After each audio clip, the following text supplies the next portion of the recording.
Assalamualaikum warahmatullahi wabarakatuh.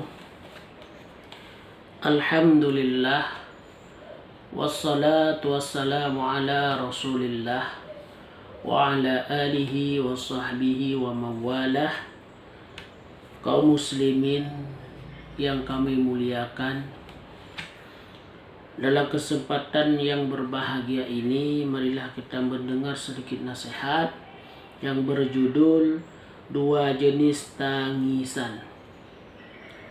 Seorang ulama zuhud berkata, yang pertama, barang siapa berbuat dosa sementara ia tertawa merasa bangga, maka kelak Allah akan memasukkan ke neraka dalam keadaan menangis.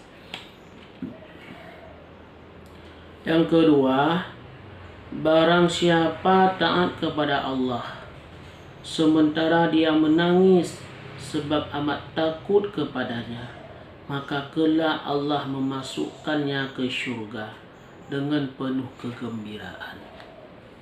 Maka hadirin kaum muslimin sedang mendengar dan dimakan Allah, kita hidup di dunia ini, banyak-banyaklah menangis mengingat dosa kita, mengingat dosa kita kepada Allah. Jangan banyak-banyak tertawa.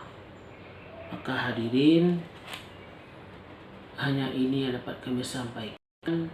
Assalamualaikum warahmatullahi wabarakatuh.